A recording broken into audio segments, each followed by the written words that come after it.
and welcome everyone to this workshop, and we hope you have had a good lunch break, and if you're still on it, enjoy. So I'm Maggie Wanjiru, and together with my co-host Christopher Maronga will be Zoom hosts for this session. And on behalf of the organizers of kindly mute organizers of Saturday Nairobi 2021, we welcome you all. And to the participants, for any questions you have, please go to slido.com and enter the code Saturday Nairobi _07, which will be displayed on the chat. And our speaker for this session is Bryson Mwamburi. He's a data scientist at Kantar, and Kantar is a data analytics and brand consulting company based in London, England, that helps clients understand people and inspire growth. Bryson is a recipient of Facebook's Secure and Private AI, Intel's Edge AI scholarships, and a Big Data Mastery Award from IBM. He contributes to the client and business success through analytics, away from wrangling insights. Mwamburi enjoys motorcycling, rugby, and swimming, having represented the country in the latter. An avid reader and self-proclaimed master chef, he pairs both with a good glass of wine and the occasional tinge of a sunset. Bryson will be teaching us how to make our first Shiny app. So Shiny offers data storytellers and end consumers the ability to publish and interact with insightful findings on the fly. In this session, he shall cover an introduction to Shiny alongside a few examples of Shiny apps.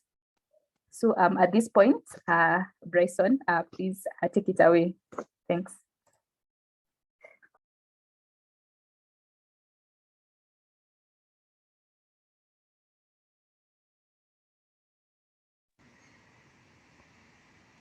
So yes, thank you for the warm introduction. My name is Bryson Mwamburi, as mentioned. I'm currently a data scientist at Kantar, which is a market research firm where we typically help people understand their clients to inspire growth. Yeah. And today I'll be taking through this very interesting session on making our first Shiny app. Yeah. So this is more or less how I'd like us to proceed in this session. So personal introduction, I think that's already done really well. And then we'll have an introduction to Shiny. We'll look at a few use cases, about 3, on simply what Shiny can do. Yeah. And then we shall then, after that, delve into the structure of a Shiny app. So basically, what does it look like? And then going to the most interesting section, which would be making our first Shiny app. And then we'll have a question and answer session. Yeah.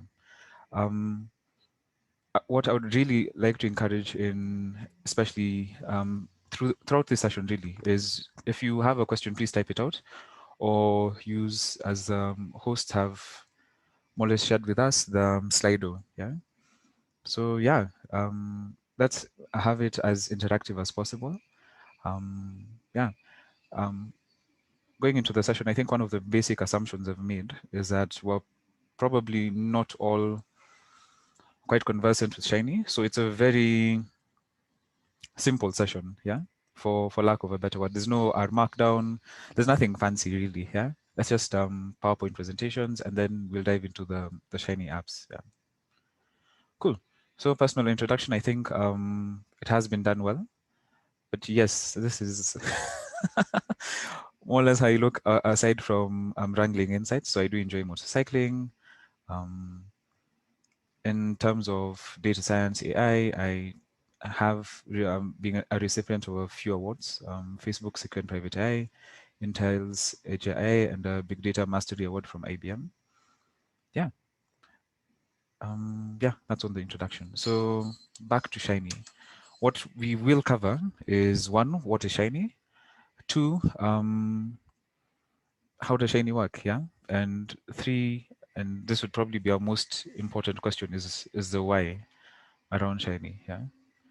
So what is Shiny? Shiny is essentially a web-based platform for the development of interactive visualizations or analytical tools within R. Yeah. For most of us, especially those of us who have had experience in, let's say, R or in data analysis, running your code, getting your results, it's all beautiful, yeah. But we then tend to ask ourselves a question of how can we then more or less empower our stakeholders, our shareholders, to run more or less these insights by themselves, yeah, instead of having to send us an email or having us to be, typically on our laptops running this code over and over again, yeah. So how it then enables, or how it goes about being a web-based platform is it integrates our code or our output with an easy-to-use HTML elements to build interactive web pages, yeah. So as we'll see in the structure of a Shiny app, there'll be two sides of it, yeah. There'll be the UI or the forward-facing part, which is typically going to be HTML, although not too deep into the world of HTML. And then the backend will typically be our code as we know it, yeah. And the why is it allows us to more or less share our insights, our information, our analytics with our stakeholders on demand, yeah. It then also more or less gives us the ability to scale up, yeah, or scalability. So assuming you had an app that produced really cool graphs that guys could slice and dice data with, this more or less enables everyone to do this on demand, yeah, by themselves on demand and in a scalable manner, such that you could then, as your team's data analyst, as your team's data scientist, dedicate more and more of your time to creating cool stuff, yeah. Instead of going through the whole cycle of repeatedly going back to your code, okay, control, I don't know, shift, enter, running it again and again and again, yeah. So yeah, that's basically Shiny, yeah. I'd like to take us through a few use cases, yeah, on the wonderful work that has been done in Shiny, simply to more or less expand our thinking and, yeah, to simply show us the endless capabilities that Shiny has, yeah. So typically, it's used for sharing insights and more or less building interactive apps, yeah.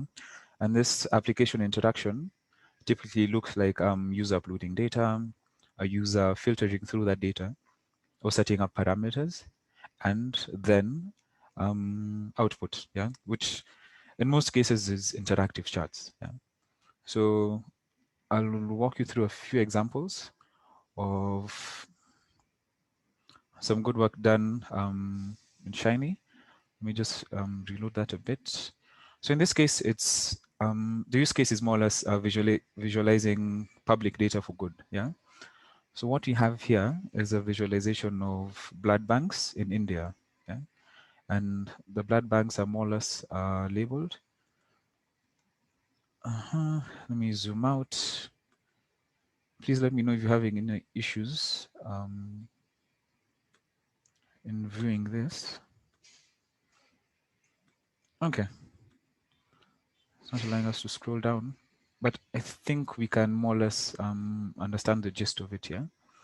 So you have blood banks and you're asking yourself questions on probably where they are, probably the type of blood banks, yeah, is it charity, is it government, is it private, areas in which probably it's not available, and yeah, simply enabling probably decision makers or healthcare workers to easily locate blood banks within the area, yeah. Okay, it's now moving. Yeah, so this is a good example of what one could use Shiny for, a bit advanced in this case, but it's something one could use Shiny for. Our second use case would revolve around social media monitoring. So more or less a dashboard, yeah. And this is a visualization of tweets made around our RStudio conference 2019.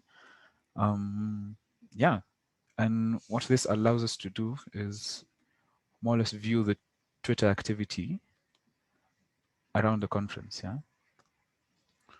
So tweet volume today, yesterday, all tweets by hour of day, and then most liked tweets, yeah. So this would typically be more or less social media monitoring, something you'd use if you're in an advertising firm, or simply a good view of how a dashboard would look, yeah, in R. And then for the last example, I like to bring it a bit closer to home. And this shows a visualization of the Kenya census data from 2019. Yeah, let's have it load. And what this essentially allows us to do is more or less slice through the data in a more interactive, in a more visual manner. Yeah. So you have, your overall statistics, population, education, and all those parameters, more or less. Yeah. Yeah, I would probably share a link around this, just in case anyone's curious. For this one, I did have the chance to actually build it myself using Shellmith's data package around the Kenya census data. So it's a really good example of the power that typically we can use our Shiny for, yeah, especially in a local context. Yeah. Oh, it's finally loaded. Yeah.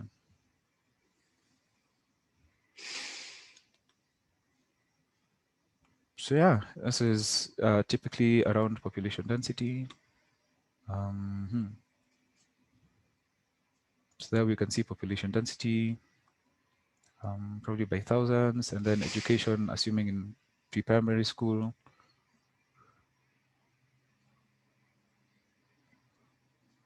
What then does that look like?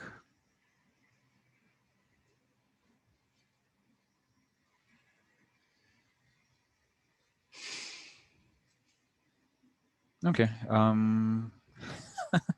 Bad day in terms of communication. Yeah. So typically, this is more or less just to showcase that you could use our Shiny to develop more or less anything. Yeah. Anything that would require data and anything that has an output. Yeah. So in terms of the Shiny app structure, which is something I hinted to earlier, it's split into two. Yeah. So we have one, a UI section, which is ideally the front-facing part. Yeah. And yeah, more or less the user interface of the app, and by default uses Fluid Page. We will have a look at that during a practical session, and several layouts are available depending on the app school. Yeah, so if you are more or less simply going to display a map, then there's a different layout for that. If you're going to display something closer to a dashboard, in which you'd probably want to have probably a tab that would allow interactivity, and then a larger portion of the screen for what you're displaying, your visualizations, or if you'd want to have it, tabbed out. Yeah, all of that is more or less possible. Yeah, and then so that's the UI section, which is one part. Then the second part we have is more or less the server function. Yeah, so the server function is what typically serves the tea. Yeah, in our app, I would compare it to probably the kitchen. Yeah, where most of the hard work, the hard lifting is done, and then we pass the results to a tag. The tag is linked to the UI section, and then it's then displayed. Yeah. Yeah, so more or less the UI section, if I was to compare it to food, given that it's around lunchtime, it would be, properly well served roti or chapati. I love I love my chapati. Yeah. And then the server function would be the heavy lifters. Yeah. The person probably making the chapati in the background. Yeah. Or the roti, or simply the process of making what we're serving. Yeah. Cool. So we shall then delve into making our first Shiny app. So I do hope we all have Shiny installed. If not, I could give it probably we could give probably each other probably a minute or two to simply install Shiny, and then we'll have a live walkthrough of a Shiny package, a Shiny app. Yeah. Meanwhile, if there are any questions, please let me know.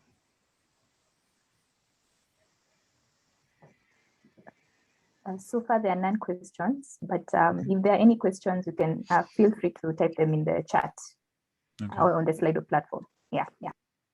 Cool. So a quick check. If we probably all have R open and have installed Shiny, could we probably have like a thumbs up via the reactions button?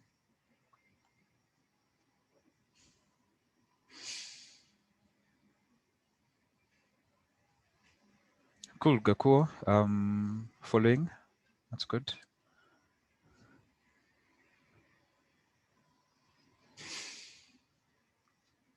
Any else of our friends? Lillian, Margaret, Franklin, Kim?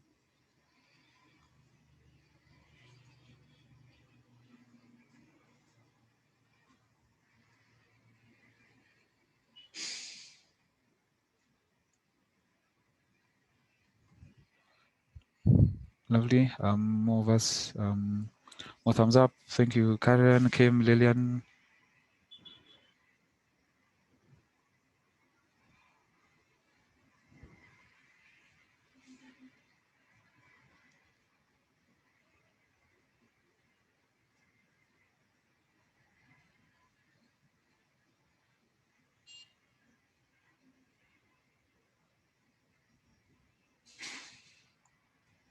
Cool, anyone else?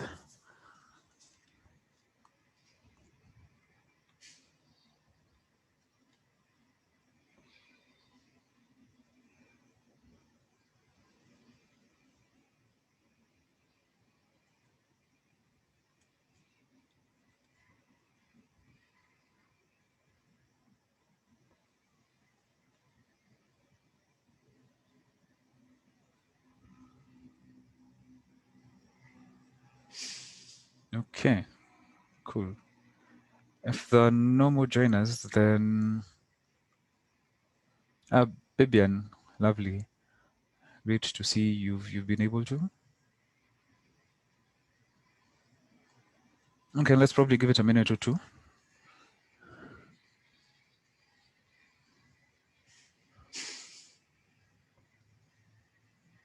For Kim, yes, we are getting there.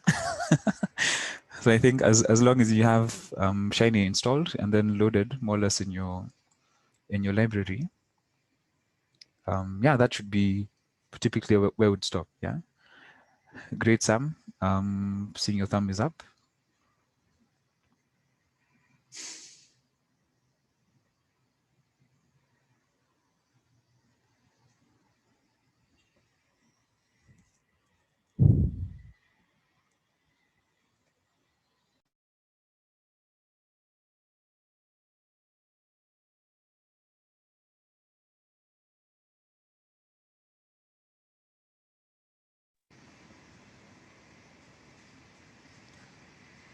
Cool. So I think that would more or less give each of us enough time. If you haven't been able to, then it's all right. Yeah, we can follow via my screen. Yeah. So let me share my screen.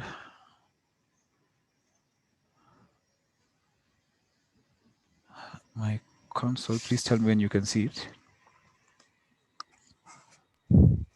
Yeah, it's visible. You can see it. Okay. Cool. So this is typically what our studio would look like. Yeah. And once we have Shiny installed, and I think I've run it probably once or twice, or simply have it installed, then we can follow the following steps. One would be go to File. Next would be open a project or a new project. Yeah.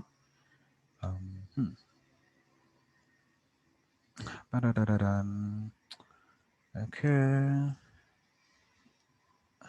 Let me just close that a bit. Sorry.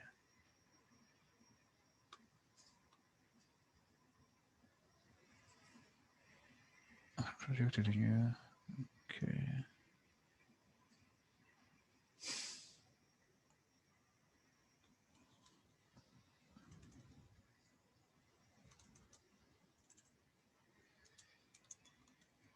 Let me type that out. We share base screen. Can you see it? Yeah. Okay. So typically, if we'd like to open, let me just start from the start. If you'd like to open a new session or a new app, come here to File, and then a new project. Okay, let me be a bit slow on this. Yeah, a new project, and then you'll come here to. Typically, I'll use a new directory, so there's not any interaction with probably a previous app or anything that we're doing. And then you'll come here and you'll click on Shiny Web Application. Yeah. So once you click on Shiny Web Application, so all of this you've done, all of this is to be done after installing Shiny on your console or on R. Then directory name, you could have it as say Saturday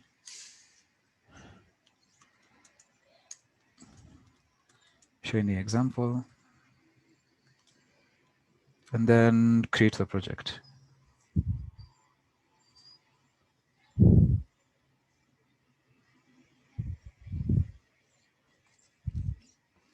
Yeah, so typically when that happens, when we've walked through that, this is what we'll get.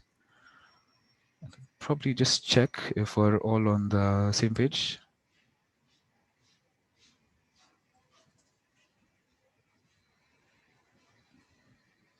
So if it's possible, you could just give probably a thumbs up. And then Maggie could help me evaluate how people are doing.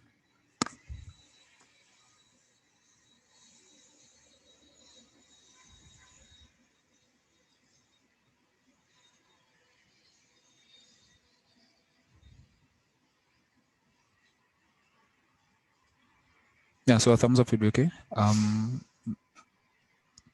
Yeah, we have 3 so far. So Okay. And another on the chat. Yeah. Okay, lovely. Cool. So this is typically what we'd get once we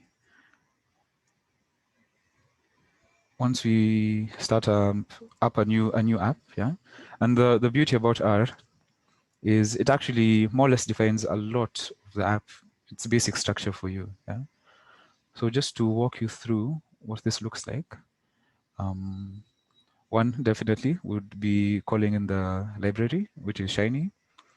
And then we then begin to see the two parts that we mentioned earlier. Yeah. So you have the UI, which is more or less the front-facing part of our application. This is more or less the part that will in future or as we get more advanced involve a little bit of some HTML work.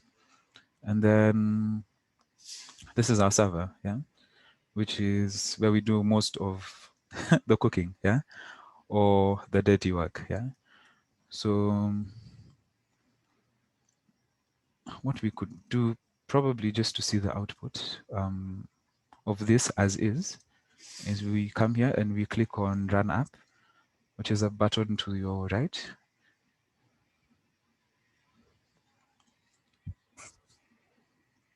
So once we click on Run App, what typically happens is we'll get a small window in which we'll have a deployed version of our application. Yeah. So this is typically all in HTML. If you more or less look when I'm hovering my mouse, that would be a link to our local server. Yeah. Our local server, or more or less our local web page that would also display this more or less in a browser. Yeah. And in this case, we could also more or less open it in a browser. So this is me opening it up in Chrome. Yeah. And yeah, this would be a fully deployed Shiny app. So you're really smart. If you're doing this for the first time, you've managed to deploy a Shiny app in probably under a minute. Yeah. So you're doing well. You're doing really well. So to walk us through possibly some of the elements in our Shiny app, let's just close this.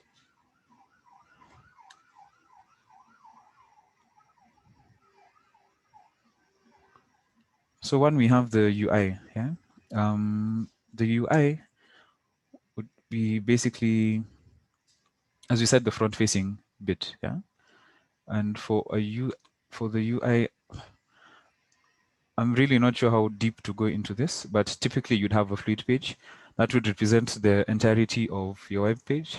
And for those of us who probably have a bit of experience in web development, what the fluid page would basically be a blank canvas, yeah. And then we are allowed to more or less divide the fluid page into different sections, yeah. So you can have typically a whole page, or you could divide it into probably having a small strip to your left, yeah, that would have, you know, your inputs, your sliders and everything, and then a larger space to your right that would help us deal with more or less the outputs that are coming out, yeah. So that is typically what we have in this case. So we have the fluid page and then the application title. Let me just see if I could open both side by side.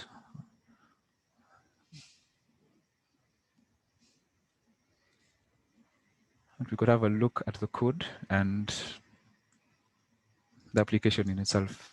Yeah. So title panel would ideally be more or less the title page. Yeah. The title of the page, which is Old Faithful Geyser data. You could just change it.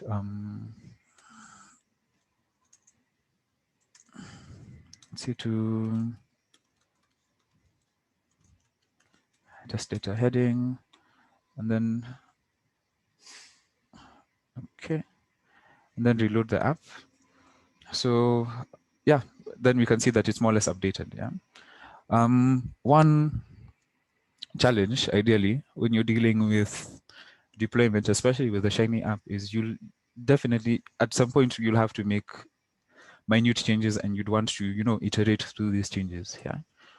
So one way to do it would be to open both, and then, you know, simply edit your code, save it, which is really important.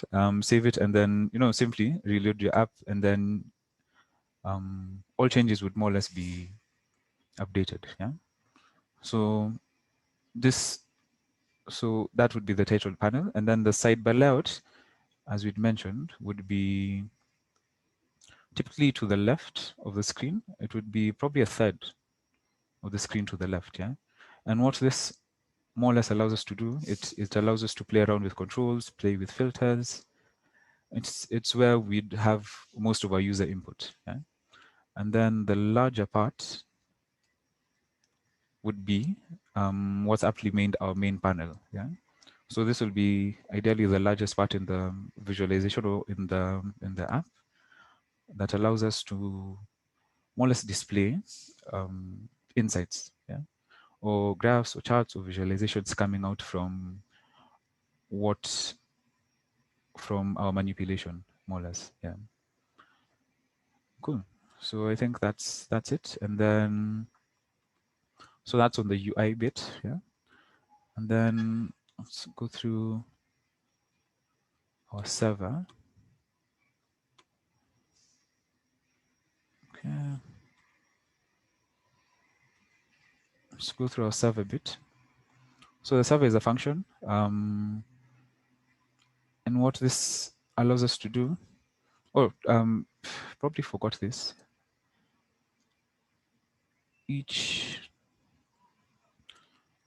So the server typically allows us to run functions. I think this is very similar to how we'd probably run typical R code, yeah. We have data from Old Faithful. We're more or less subdividing it into X. We're binning it, which is more or less the creation of groups, yeah. And then we're more or less plotting a histogram on it, yeah. So this is very similar to typical R code, yeah. Very, very similar. It's actually typical R code, yeah. What then allows us to link the server or the output of the server to our UI is tags, yeah. So in this case, Just to open them side by side once more, we have this. One of our elements is a slider input, yeah, which in this case is this, yeah, slider input, and it's more or less referred to as bins, yeah. The slider output is more or less referred to as bins. So this would be the slider output tag, and we then use that tag to refer to it here in the server, yeah, which would be again be bins, yeah. If we're looking at let's say the plot name in this case is distribution plot or dist plot. In the server, we tag it to our output, yeah. So it's output and then the tag and then distribution plot, and then that allows us to more or less pass whatever is intended for the tag back to our UI, and thus we can then interact with it, yeah. Yeah, so that would be the UI. That would be the UI and the server. And then a second bit would be running the application, yeah. So the UI and the server are more or less functions, yeah. We define the UI, we define the server, but then what really more or less holds it together would be this, yeah. Shiny app, you run the UI as UI, you run the server as server, yeah. If we assuming we probably delete it, yeah, delete that bit of the code, then as you can see, our application is more or less not compiled in this case, yeah. So it is of more or less, it's really essential that we actually have this bit of the code running, yeah. Yeah, so let's compile that again.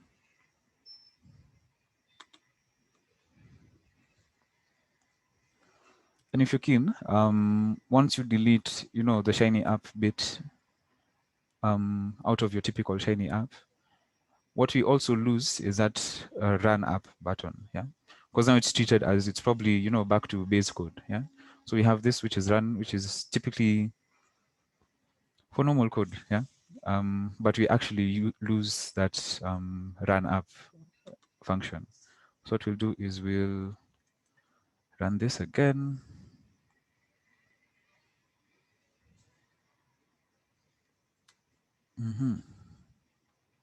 Getting a bit lost.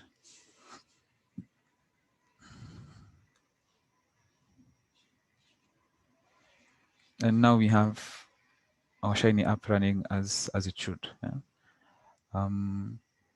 Yeah. I think one thing we can also see, one thing we could also pick up is more or less the reactivity. If we're looking at it in terms of HTML of the Shiny app, it more or less scales automatically. So if you're deploying a solution and you have different devices with different abilities, this is Shiny automatically takes care of that. And then I think we've talked a lot about the app without more or less interacting with it, yeah? So bins are more or less groupings, and what this slide allows us to do is to choose the number of groupings we can apply to our data, yeah? So assuming we wanted 6 groupings, the number of bins is simply, the number of groupings, then it more or less gives us that ability, yeah? And this is a really core feature of a Shiny app, which is referred to as reactivity, yeah? So reactivity simply means that for every user input, the app more or less runs through the server functions again, yeah, and updates the output, and then that allows us to do really cool things, yeah. What reactivity allows us to do, if we're deploying an app, is to more or less place insights or analytic tools in the hands of the user, yeah. So the user can then tell their own stories, slice the data how they want to, how they see fit, depending on the needs, yeah. And that's ideally where all of us, if you're a data analyst, if you're probably giving a presentation of sorts, that's where all of us would really want to play. That's the space all of us would really want to play, rather than having Okay, yeah, web-based deployed solution, but having very little in terms of interactivity. Yeah. Cool. So I think that's more or less it in terms of an introduction to Shiny apps. I don't know if you might have any questions thus far. Yes, we can take a couple.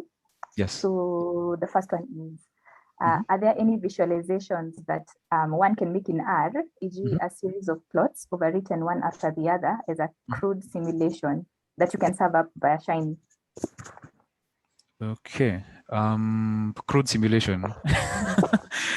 That's a bit interesting. I would like to probably know what was meant by probably a crude simulation. Would this be in terms of an animation? I don't know if probably the person who asked the question could just probably explain it a bit. Kim.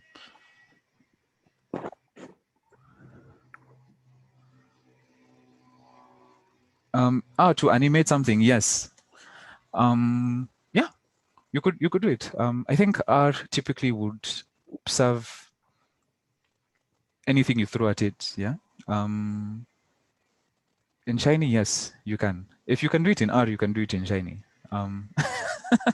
Yeah, because Shiny is typically outputting to say what you've developed in R. Yeah, so that's very possible. I think a really good way to look at it would be to use the GG Animate package. It's really resourceful. You can do really cool things. Racing bar charts, I think, is a winner. Around how to analyze, and I think there has been quite a few on social media. Yeah, that'd be really good. Yeah, and yeah, if you'd want to step back in time, I think it has like a pause, a play, a rewind, a fast forward feature. So yeah, that would work. Yeah. Thank you for your questions, Martin. Okay. Another one is, how does one post a Shiny app created from a local machine to the internet? Lovely. That's a really good question. A really good question. So in terms of, I should have had slides on this. So in terms of hosting Shiny apps, there are 3 ways to do it. One, which is completely free, would be shinyapps.io. Yeah. I think if I could probably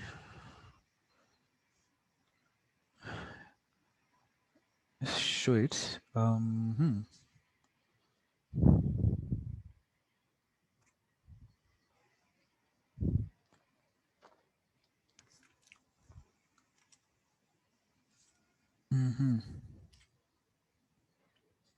Okay. It has been a while since I've deployed using shinyapps.io, but typically there is a way to deploy more or less straight from R. Yeah. And it's a beautiful way to deploy straight from R. So that will go onto a live open server. Yeah. So by it being live and open, it means that anyone could access it. Yeah? Which is good if you're doing probably work around social work, or you simply want to build a portfolio around the great work that you're doing, then that's a really good option. Yeah, so plus sides is you can deploy it straight from RStudio. Let me see if I could remember probably how we do that. Yeah, plus side deploy it straight from RStudio, cost you nothing in terms of infrastructure, in terms of setting up the server and all. But the downside would be, especially if your insights are a bit sensitive, it's more or less available to everyone as long as they have the link. Yeah. So that'd be one way, using shinyapps.io. The second way would be using an RStudio server. This is a bit more leaning towards probably enterprise. Yeah. And okay, so it's leaning a bit more to enterprise, but free. Open source. Yeah. One way would be to actually build a Shiny server. This is totally doable in Linux. So go to Linux, have a Shiny server, then more or less deploy your solutions then on the server and then have them accessed in an internal network. Yeah, so that's one way to, that's also another way to do it. And then at least if you're deploying your Shiny server, then you could have, you know, methods of authentication of the people accessing it. And it's a lot neater in case you're probably working in a startup or simply a low resource environment, yeah? And you'd want to deploy it, but deploy it securely. So that's one way. Pros, you can deploy securely. You can scale if you want to, based on your needs. And it's cheap, especially if you're running it in terms of an enterprise, yeah? The cons is you probably need a bit more technical know-how in terms of deploying the server and server maintenance, yeah, because that's more or less on you. So that would be then using Linux. There are also more novel ways of using it, because I'm assuming, okay, Linux probably, if you probably have a local server, you could also do Linux and then probably match it up with Azure. So now that's more or less cloud, yeah. So have a virtual Linux machine on AWS or on Azure, and then create your Shiny server and then upload it there. That would work. Pros, greater stability in terms of accessing your insights. Cons, cost, yeah. I think that would be the only con, cost and technical know-how. Yeah? Then the other enterprise options that you pay for would be typically with Shiny itself, Shiny servers. So you could actually purchase a Shiny server, and depending on what you're purchasing, get all these cool options, and that also allows you to deploy a bit faster. Yeah. So prawns is if you're working in a production environment, probably in a large company where you're churning out our applications quite fast, then that would probably allow you to publish, you know, more or less at the click of a button, which is beautiful. It's it's a lovely way to get your insights out. Cons would be cost. Yeah. Yeah. So those would be typically the three ways one would be able to publish, or yeah, to publish the work. So just to recap, one would be via free public way, that's shinyapps.io. Two would be having your own Shiny server via Linux, setting it up. And then three would be to go full enterprise mode, buy what you want. Yeah, those would be the three ways to go about it. Yeah. Cool. Okay, thanks. That's been well explained. More questions or? Yeah, more questions. Okay. There's another one. The input and output arguments aren't defined anywhere. So are they constructed within the body of the server function?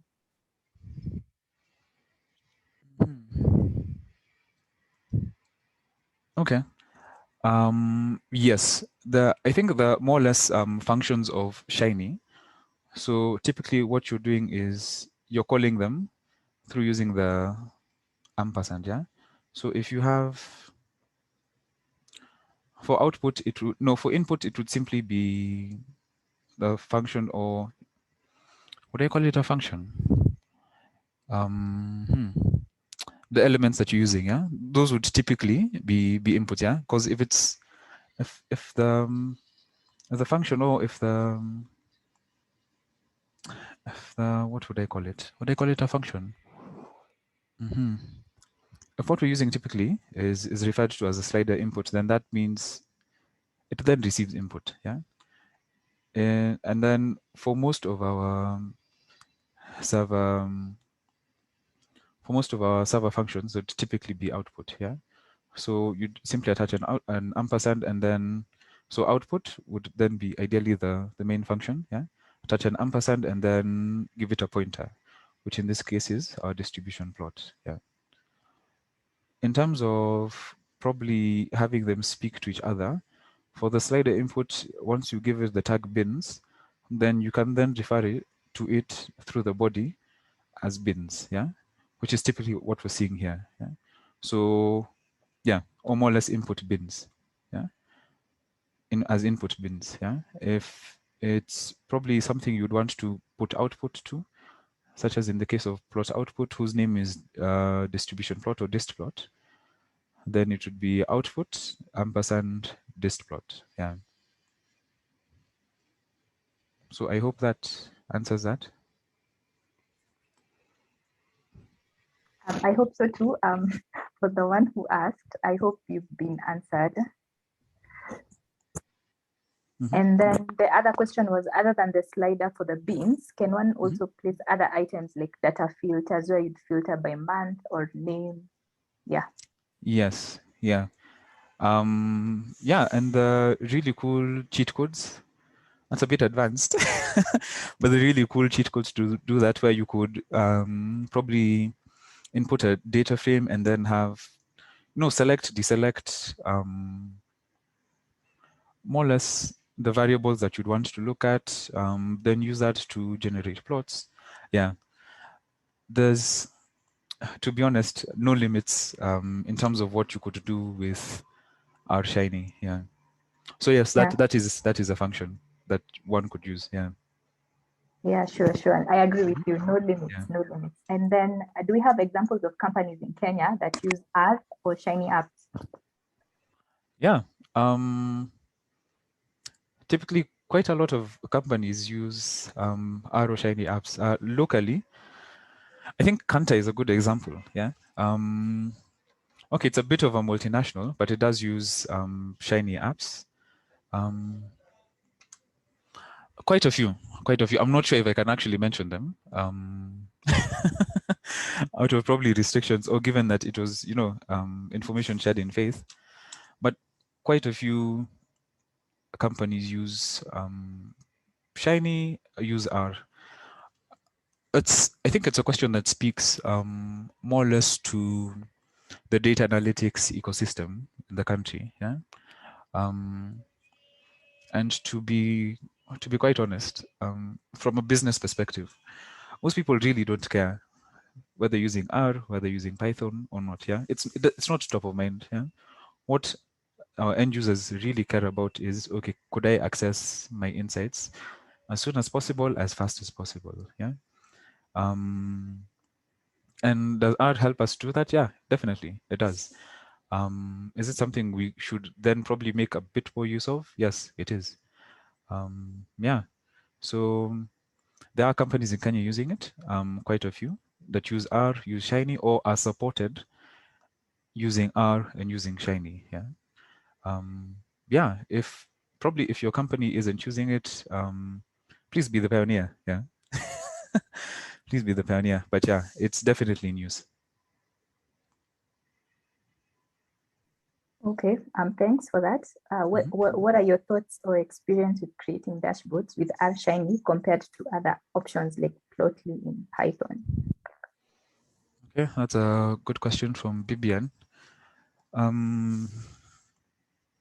Quite frankly, I think R Shiny is very unique in its offer, in that it abstracts most of the HTML work, yeah, most of the web development work, and allows you to more or less focus on churning insights and probably focusing on user experience. Yeah. So in my experience, and these are probably internalized biases, I would prefer R Shiny 100 times over as compared to using a Plotly or probably using another language or Python. Yeah. A running joke I have with my friends, especially Shell and team, is for something like Python, you actually have to scroll to see a graph. Yeah. And that's that's something that I don't know. It doesn't really make sense for me. Probably, scroll, you had a graph probably in a Jupyter Lab notebook on cell 20, and you actually have to scroll up to see a graph. Yeah. When R, it's more or less just by the side. So I would totally prefer R Shiny as compared to Python. Yeah. And if we're probably speaking to plotting capabilities, because I think you've mentioned Plotly, they're more or less the same, yeah, or a bit better in Shiny, or typically in R. in terms of the level, the amount of visualizations that one has access to. Yeah, it's an R conference, and definitely there are definitely biases around what tools one would use, but typically, from my experience, I think R Shiny work really well together and make my work easier in terms of creating dashboards. Yeah. Thanks for that. That's it for the questions for now. Yeah. Cool. I think that would probably be it from my side in terms of what I had prepared today. For one's journey into more or less using R or using Shiny, much like coding, there are a lot of great resources available, and I'm sure we could probably do an email sharing these resources.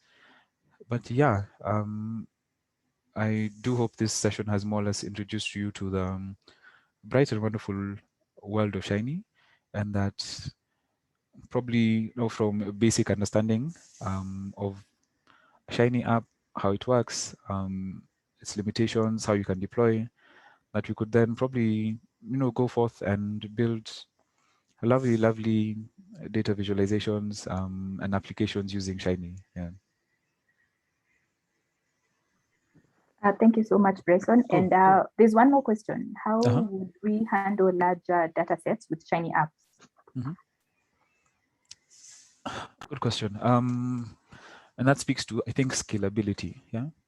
Scalability ideally is a function of your base resources. Yeah. So that's more or less, I think, towards your server. Yeah.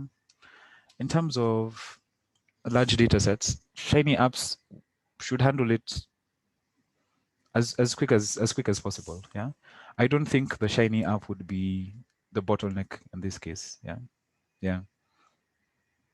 So it should be able to more or less scale, handle multiple requests. All of that would definitely depend more or less on your server being, storage available, be it RAM, be it a solid state, and latency. That would be probably accessing it over a network. Yeah. But it could scale to anything, more or less anything, as long as the base infrastructure is working well. Yeah.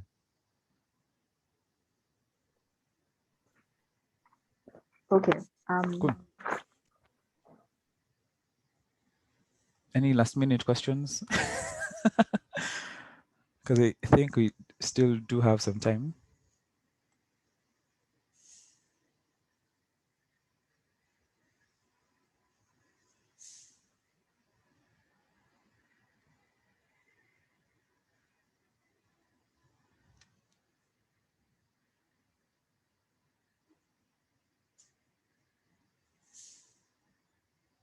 Thank you, Kim. You're welcome. Yeah, I hope I hope this was a good introduction to R Shiny. Yeah. Okay, there's one more participant who wants to ask a question, but yes, verbally. It's okay. So, it's okay. Please go ahead. Yeah. So hi, Bryson. How are you? Fine, thank you. How are you? Thank you for the session. And yeah, my name is Christopher, and I'm also part of the organizing for this particular workshop. So I have a question. More like really, because we have, I think we have time, so we can, talk about these things, shiny things. Yes, sir. So this is more like from your experience and having interacted with the Shiny, having created Shiny apps before. Yeah. And with regards to performance, I think the last question that a participant has asked. So how do you find like between reading, you see when you process data, of course, you'll export either as a CSV or whichever format you want.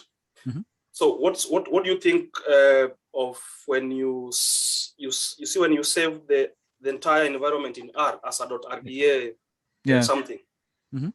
So what do you think of doing all your stuff within R, doing all your tables, of course, plots, then you save it as a session, then when you go to the Shiny, you read that as your data set, having eliminated all the processing stuff. What do you think? Is that useful in speeding up the Shiny? Because I know much time is spent on processing, especially if you are doing it within the server. Yeah. Okay. Good question. I think typically for Shiny, especially if you're probably dealing with higher level applications where, as you said, you probably have a user who's, let's say, uploading data, making a few manipulations, and then wanting an output. I think what typically would happen when you start it or when you have it running on the server for the first time is the compilation of those functions. Yeah. And then given that typically if you're deploying an interactive visualization, the data, the parameters are set to change. I don't think these would more or less serve us well if they were probably, set in stone, so to speak. Yeah. So what we'd have is we'd have the functions running, and functions typically don't consume too much. And then we'll have now the user inputs that would more or less bring about the reactive nature. In terms of probably if you're scaling it, Shiny does come with lovely applications or lovely packages in which you could stress test your app. Yeah. So assuming you have 20,000, 40,000, it'll be quite a lovely app. If you have all these concurrent users doing all these lovely things at the same time, then what ideally would be your server load? Yeah. I think that is what would help us in that regard. Yeah. But speeding it up by probably saving an environment or saving quote unquote a workspace, I don't think that would be, in my view, a good way to go about it. Yeah, given that user inputs are changing quite fast. Yeah. Thank you, Bryson. Maybe one last thing. Sorry. So when you host the Shiny, so I don't know. Do you know a way of so when you are hosting the app in a server somewhere, maybe you set up the server. I don't know. Yeah. It can be shinyapps.io or your server that you set up in your system. Because usually my understanding and how I have I've seen it operate is that once you launch that app in the environment, it creates a session. Okay. Yeah. So then if you are probably using global.r to do other stuff, that session never really starts until you restart the server. Until you restart again. Yeah. Do you know a way of within UI and the server, a way of coding something such that this app can restart maybe at an interval of say 30 minutes or something like that, just to refresh the inputs from the global? Yes. Good question. Very good question. In that case, I think, okay, there are two ways to look at it. Yeah. One would be probably to refresh the app in case you've deployed it. The two ways to look at it. I think there's refreshing the app from a deployment perspective, yeah, and there's refreshing an app probably from a user perspective, yeah. From the user perspective, that would be to probably have a session timeout, yeah. So assuming your session has gone on for probably 10 minutes and there's been no interactivity of sorts, then end that session, yeah. And that would probably be also a really good way to free up resources, yeah. So that's one.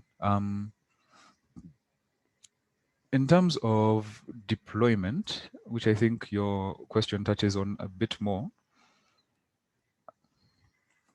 it's a curious case because ideally, if you're deploying an app, you'd want it to be as stable as possible before implementing any changes, yeah? So that you're not implementing changes on the fly and then a few things crash, or assuming you deleted a section or a variable and you update it, you don't want the whole thing to crash, yeah?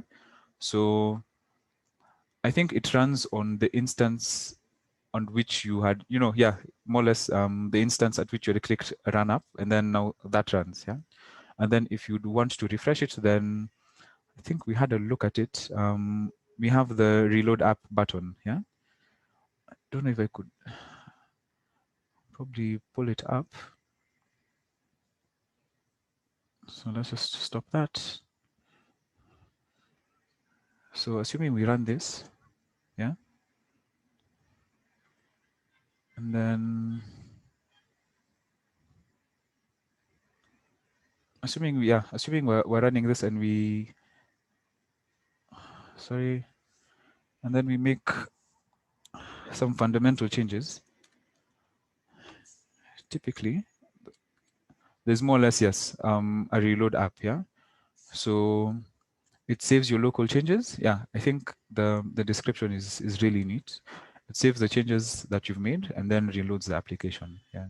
So I think this is the most stable way of going about implementing your changes and then having them, implementing your changes more or less on the code and then pushing them to our server or to our application running. Yeah. I don't know if that fully answers your question. Yes, thank you. Yeah. Cool. Thank you. We can take 2 questions and then close the session. Okay. The second last one is, how would you go about handling a larger data set? Would you apply PCA too? Okay, that's a good question. I think the question to that question would be, what's the goal? Yeah. PCA is it's a lovely algorithm in case we're probably feeding data into another algorithm, yeah. To more or less help us, understand probably the key variables that would be needed. But if we're typically talking about data, we would probably have to look at the read and write of it, yeah. An example would be, assuming we're reading a really large CSV file, yeah. We have a lot of those in market research. You have probably a CSV file of probably collected over time, probably 20,000 respondents, and it's as long as it is wide. Yeah. So you have 20,000 rows and probably in the order of probably 700, 800 columns. Yeah. And what happens is, if you're reading this into a typical machine, especially some of our desktops and laptops, it is really slow, yeah, to the point where R literally freezes, yeah. So in that case, it would be more about using more efficient packages in how we read our data. If you're typically reading a normal CSV, it would be something like XLSX, something of the sort. That would be a package that you'd use. But if you're reading larger data files, it would be more of data.table kind of function that you'd use to read it in. Yeah, so, and then probably if you're dealing with large data sets, do you really need 800 rows? Or would you want to subset the data as it's been read in, instead of reading in the data and then subsetting it? Yeah. So that would speak more into the read-write function, yeah, or the read-write application that one would use. And I think there are lovely resources online on how to handle or how to read in large files in typically more efficient ways. Yeah. Thanks for that. The last question is, what is your LinkedIn to connect if one needs guidance on building Shiny apps? I don't know if you'd be comfortable sharing that, or your email address. Okay. Yeah, I don't know if I should just post it probably in the browser, but typically I don't know if it was included somewhere in the if it was included somewhere in the poster details or on the. It should be available on the website. Yeah, should be. Yeah. Yeah. Yeah. So if you actually go to the website and click on the speakers, then you could actually have look at my Twitter, on my LinkedIn, and all those lovely spaces that we're in. Yeah. Cool. Yeah, I've just posted that link on the chat for those who might want to get it quickly. So so that's that's the end of the session. And thank you so much, Bryson, for the wonderful training, and to the participants for joining the session. So the next, next we're going to take like a stretch break, and then we have more for you. So the next talk is on how to create a powerful database with R by Dr. Ilya. So thank you so much for joining. Yeah. Cool. Thank you. Enjoy your afternoon.